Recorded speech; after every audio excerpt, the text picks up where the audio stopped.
पुणे के जिला कलेक्टर जितेंद्र डूडी ने कहा, घाट इलाकों में रेड अलर्ट जारी है। शहर और पुणे के अन्य इलाकों में पिछले 2 दिनों से ऑरेंज अलर्ट जारी है।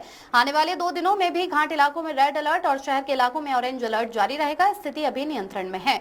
हम इस तरह से योजना बना रहे हैं कि पानी छोड़ने और शहर में बारिश का समय एक जैसा न हो, वरना बाढ़ की स्थिति पैदा हो सकती है। हमारा समाधान यही है कि पानी धीरे धीरे छोड़ा जाए। किसी भी इलाके में ऐसी कोई दुर्घटना नहीं हुई है। पानी के कारण कोई सड़क अवरुद्ध नहीं है।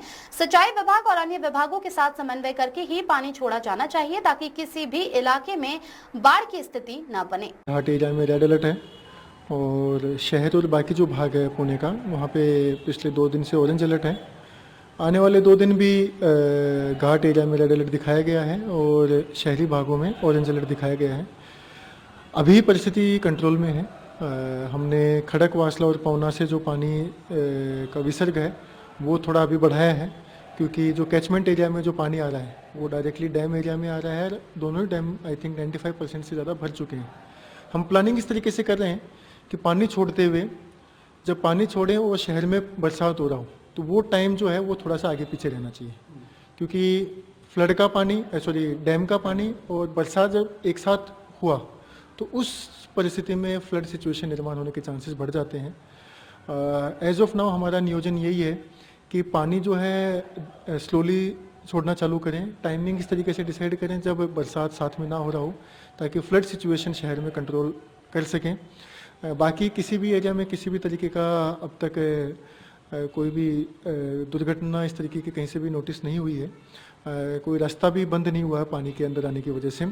हमें जो अभी ध्यान रखना है वो इसी चीज़ का ध्यान रखना है कि शहर भाग में फ्लड सिचुएशन निर्माण ना हो। उसके लिए इरिगेशन डिपार्टमेंट और बाकी जो सारे डिपार्टमेंट है उसके साथ में कोऑर्डिनेशन करके पानी को रिलीज़ करें, तो जिसकी वजह से किसी भी एरिया में फ्लड सिचुएशन निर्माण नहीं होना चाहिए। लोगों से यही अपील है कि अभी एज ऑफ नाउ सिचुएशन हमारे कंट्रोल में है, लेकिन अगर आगे पानी कंटिन्यूसली रहा चालू, बरसात ज़्यादा स्पीड से चालू रही, तो उस केस में हमें पानी का फ्लो बढ़ाना पड़ेगा और उस केस में कुछ एरियाज़ में लोगों को शिफ्ट करना पड़ेगा। तो जब हम उसका आह्वान करें तो लोग इमीडिएटली सुरक्षित जगह पे शिफ्ट हो जाएं, यही अभी आह्वान रहेगा। और बाकी हेल्थ पॉइंट ऑफ व्यू सब काळजी लें। Situation is under control.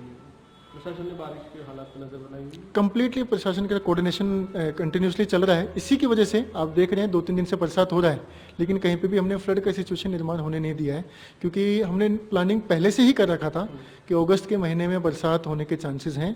इसलिए हमने हमारे जो सारे डैम्स हैं उनका लेवल पहले से ही कम रखा था। हमने एक बफर, जैसे पिछले साल हमारा कितना बफर था, आज कितना बफर है, तो वो बफर हमने ऑलरेडी पिछले साल के कंपैरिजन में कम रखा है, जिसकी वजह से इस साल अभी के पॉइंट में हमें ये एक अपॉर्चुनिटी मिल रहा है कि बरसात होने की वजह से भी हो भी रही है तो भी हम जो पानी है डैम में वो स्टोर कर पा रहे हैं लंबे टाइम तक।